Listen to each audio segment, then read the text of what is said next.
구독과 좋아요 많이 눌러주세요. 안녕하세요. 디오티의 피부모입니다. 오늘 4분 성형지식의 주제는 바로 눈꺼풀입니다.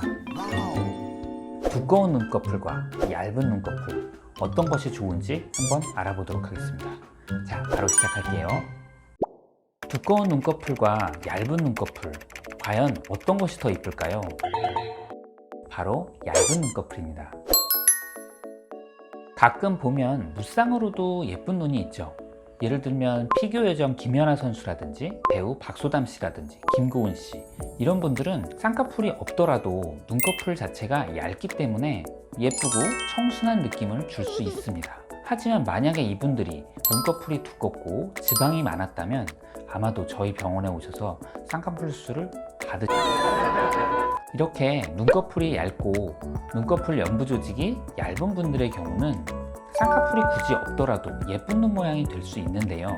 그렇다면 눈꺼풀이 두껍고 눈두덩이가 두툼해 보이는 분들은 어떻게 해야지 예뻐 보일까요? 첫 번째, 지방이에요. 눈꺼풀의 지방을 적절히 제거해서 예쁘고 얄쌍한 눈을 만들어 줄 수 있게 되는데요. 눈꺼풀에 있는 지방도 자칫 과도하게 제거하면 오히려 눈 위쪽 부분이 푹 꺼져 보이면서 안구는 오히려 돌출돼 보이게 될 수 있기 때문에 적정량을 제거하는 것이 중요합니다. 지방이 아닌 연부 조직, 즉 안윤근이라는 근육과 피부의 일부 두께를 줄여주는 수술이에요. 수술을 통해서 연부 조직인 안윤근이라는 근육의 일부분과 또 피부의 일부분의 두께를 줄여줌으로써 눈꺼풀이 훨씬 얇아 보이고 가벼워 보일 수 있게 해주는 거예요. 하지만 이건 역시 너무 과도하게 제거하다 보면 눈 피부의 괴사라든지 하는 안 좋은 부작용이 있을 수 있기 때문에 주의해서 적정량을 제거하는 것이 중요합니다.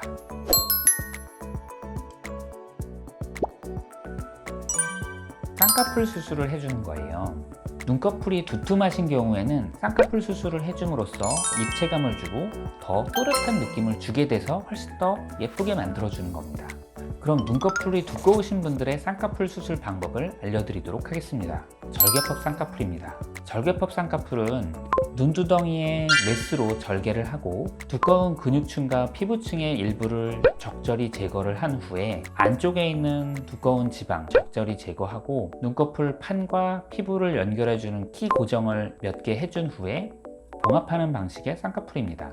절개법 쌍꺼풀은 아무래도 직접적 조작을 많이 하다 보니까 부기가 좀 더 많고 회복 기간이 좀 더 오래 걸리고 수술한 티가 살짝은 날 수 있는 수술이기는 하지만 적절하게 수술을 해주면 정말 드라마틱하고 세련된 눈으로 바꿔줄 수 있는 좋은 수술 방법입니다. 또 다른 방법은 눈꺼풀의 피부가 중등도인 정도의 경우에는 이중 매몰 방식의 쌍꺼풀을 해주는 겁니다. 자연유착이라는 방법의 두 종류를 섞어줘서 훨씬 더 강하고 안정적인 쌍꺼풀 라인을 만들어주되 매몰법이기 때문에 회복기간도 적고 수술한 티가 전혀 나지 않게 하는 방법입니다. 오늘은 눈꺼풀이 두꺼운 눈 혹은 얇은 눈에 대해서 알아보았습니다. 도움이 되셨나요? 그럼 다음 시간에 만나요. 안녕.